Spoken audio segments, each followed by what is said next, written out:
Hello friends, જય શ્રી કૃષ્ણ. તો શિયાળો શરૂ થઈ ગયો છે, તો વઢવાણી મરચાં પણ બજારમાં ખૂબ જ સારા એવા પ્રમાણમાં આવે છે. અને આજે આપણે જે વઢવાણી મરચાં બનાવવાના છીએ તે બે અલગ અલગ રીતના બનાવીશું.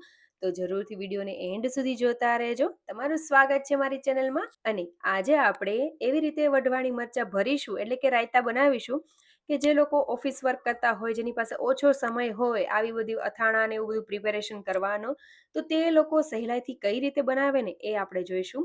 તો જરૂરથી વિડીયોને એન્ડ સુધી જોતા રહેજો, સ્કીપ કર્યા વગર. તો સૌથી પહેલાં આપણે આ રીતના વઢવાણી મરચાં લઈ લેશું. તો વઢવાણી મરચાંમાં બે અલગ અલગ રીતના હોય છે, એટલે કે તીખા પણ આવે છે અને મોડા પણ આવે છે. તો આ રીતના મરચાંની પસંદગી કરવી. આ એકદમ સરસ એવા મોડા મરચાં છે, જે નાના બાળકો હોય ને એ પણ આરામથી ખાઈ લે ને એટલા મોડા છે. તીખાશ જરા પણ નથી હોતી આમાં.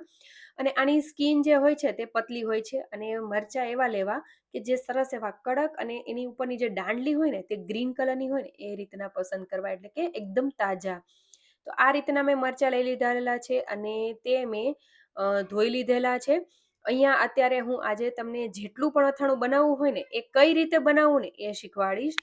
તો મરચાંને ધોઈને લૂછીને આપણે સૌથી પહેલાં થોડા મરચાંને આ રીતે વચ્ચેના ભાગે કટ કરી દેશું.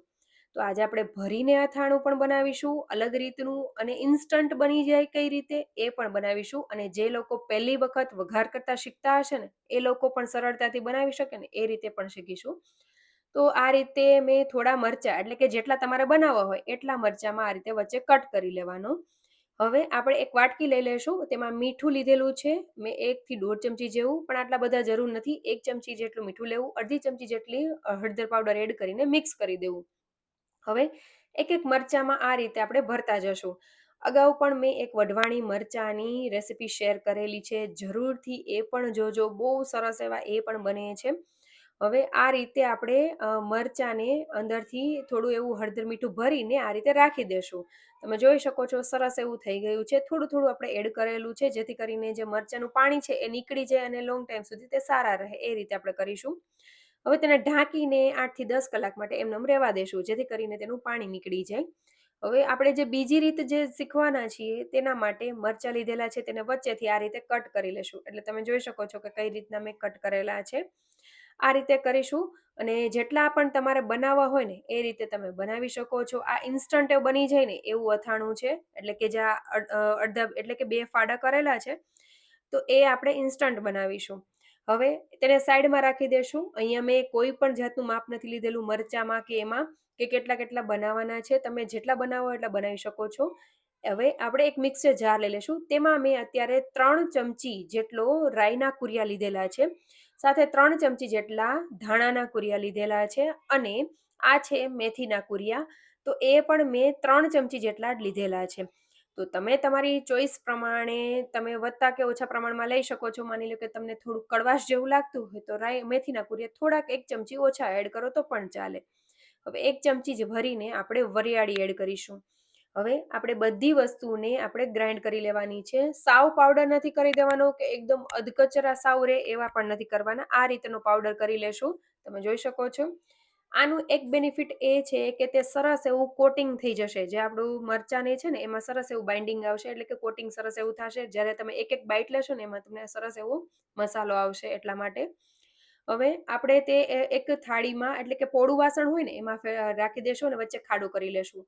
હવે મેં 3 ચમચી બીજી ભરીને રાઈના કુરિયા એડ કરેલા છે. એટલે તમે જે બજારમાં લઈએ ને, આપણે બજારમાં કે ક્યારેય પણ બનાવતા હોય, જે લોકો પીસીને નથી બનાવતા, એમાં આખા આખા દાણા દાણા દેખાતા હોય છે. તો આમાં એવું પણ ટેક્સચર આવશે. તે એની ઉપર રાખી દેશું. ઉપર મેં 1 ચમચી જેટલી વરિયાળી ફરીથી આ રીતે સ્પ્રિંકલ કરેલી છે, અને થોડો કાળા મરીનો પાવડર અડધી ચમચી જેટલો સ્પ્રિંકલ કરેલો છે. વચ્ચે આપણે અડધી ચમચી જેટલો હિંગ, એકદમ સ્ટ્રોંગ હિંગ હોય ને એવી પસંદગી કરવી, એ વચ્ચે એડ કરીને ખાડો કરી લેશું. હવે આપણે અહીંયા આ બધી પ્રિપેરેશન થઈ ગઈ છે, તો તેલ ગરમ કરવા માટે મૂકીશું. તો અટકળે મેં તેલ લીધેલું છે. હું તમને આગળ જણાવીશ કે કેટલા તેલની જરૂર પડે છે, તમારે કેટલું તેલ યુઝ કરવાનું છે. તેલ આ રીતનું ગરમ થઈ જાય, એકદમ ધુવાળા થોડાક નીકળવા માંડે, આ રીતે તમે જોઈ શકો છો. અને જ્યારે પણ કુરિયા તમે જરાક એડ કરશો ને એટલે તરત જ તે ઉપર આવશે. એટલું તેલ ગરમ કરવાનું છે. બળી જાય એટલું પણ નહીં અને ઠંડુ પણ નહીં. એ રીતે કરી અને આપણે તેલને તરત જ હિંગવાળો જે ભાગ છે ને તેમાં સૌથી પહેલાં આપણે તેલ રેડવાનું છે. ધીમે ધીમે તેલ રેડતું જવાનું અને બીજા હાથે જે કુરિયા છે તેને હલાવતા જવાના, મિક્સ કરતા જવાના. જેથી કરીને શું થશે, ગરમ તેલને લીધે બધા જે કુરિયા છે એ સરસ એવા તળાઈ જશે અને આ રીતનું થતું જશે.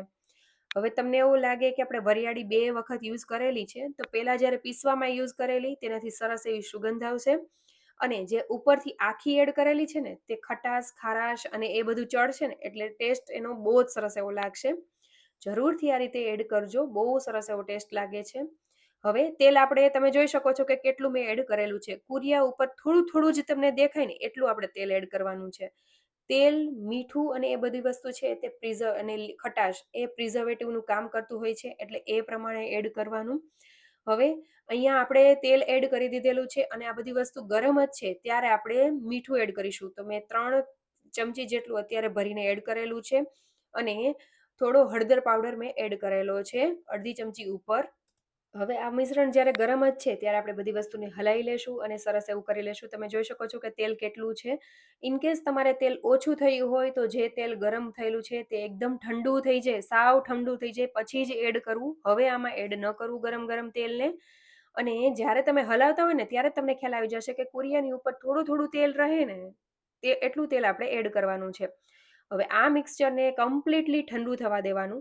અહીંયા જે આપણે બોરો બનાવેલો છે તે થોડો વધારે જ બનાવેલો છે. એટલે આ બોરાને તમારે મીઠું અને એ બધું ચેક કરીને પછી આપણે તમારે બરણીમાં ભરી લેવો. કમ્પ્લીટલી ઠંડુ થઈ ગયા પછી. ખારાશ એક ચેક કરી લેવી પછી તમારે ભરી દેવો. અને જ્યારે તમારે ઇન્સ્ટન્ટ કોઈ અથાણું બનાવવું હોય, થોડો બોરો લઈ તેમાં લીંબુ એડ પછી કરવાનું. પહેલાં લીંબુ ન એડ કરવું નહીંતર બોરો બગાડી નાખે, ઘણી વખત તે બગડી જવા કરે છે. એટલે જ્યારે પણ તમારે ઇન્સ્ટન્ટ અથાણું બનાવવું હોય ત્યારે તમારે બોરો લઈ તેમાં લીંબુ એડ કરી સ્વાદ પ્રમાણે અને પછી આ રીતે આપણે મરચાં જે બનાવ્યા છે, જે 2 ભાગમાં ડિવાઈડ કરેલા હતા, તેમાં આપણે બોરો અત્યારે એડ કરી દઈશું. હવે મેં જે બોરો બનાવ્યો છે એ મારે અત્યારે જ બધો યુઝ કરી લેવો છે એટલા માટે મેં એમાં લીંબુ એડ કરેલું છે. 1 લીંબુ ઉપર મેં તેનો ઉપયોગ કરેલો છે અને તમે ચેક કરીને પછી ખટાશ અને ખારાશ એ બે પ્રિઝર્વેટિવનું કામ કરે એટલે એ પ્રમાણે એડ કરવું. હવે આપણે જે મરચાં છે તેમાં બોરો એડ કરીને સરસ રીતે મિક્સ કરી લેશું.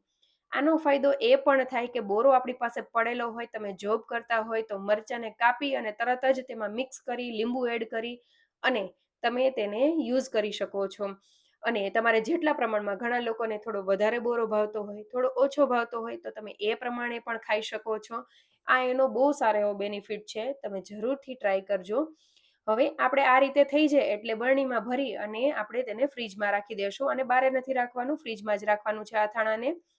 હવે જે આપણે વચ્ચે કટ કરીને જે રાખેલા હતા મરચાં, તે 8 થી 10 કલાક થઈ ગઈ છે. તેમાંથી પાણી નીકળી ગયું છે. તેને પાણી કાઢીને મેં 1 કલાક માટે સુકાવા માટે ટિશ્યુ પેપર ઉપર રાખી દીધેલા હતા. સરસ એવા તેમાંથી પાણી બધું નીકળી જાય પછી આપણે જે બોરો ઠંડો થઈ ગયેલો બોરો છે ને, એમાં મેં લીંબુને બધું એડ જ કરેલું છે. એટલે આપણે તેમાં ભરી દેશું અને આ રીતે આખા સ્ટફ કરી લેશું મરચાંને અને તેની ઉપર પણ થોડો એવો બોરો આપણે એડ કરી દેશું. અને બાકી જે વધારે બચ્યો છે બોરો તે હું એક બરણીમાં ભરી અને રાખી દઈશ. તેનો હું તરત જ યુઝ કરી લેવાની છું એટલે મેં આ રીતે રાખી દીધેલો છે. હવે આપણે જે મરચાં જે છે તે સરસ એવા તૈયાર થઈ ગયા છે. ઉપર જે મેં વધારે મસાલો એડ કરેલો તેને પણ ઉપર નીચે કરી લીધેલો છે. તો તમે જોઈ શકો છો આપણું અથાણું તૈયાર થઈ ગયું છે. મેં બંને રીત તમને શીખવાડી દીધેલી છે. જરૂરથી એક વખત ટ્રાય કરજો. તમે કઈ રીતે બનાવો છો એ પણ મને કહેજો. અને જો રેસીપી સારી લાગે તો લાઈક, શેર અને સબસ્ક્રાઇબ કરજો. કમેન્ટ કરવાનું ભૂલતા નહીં. Thank you for watching.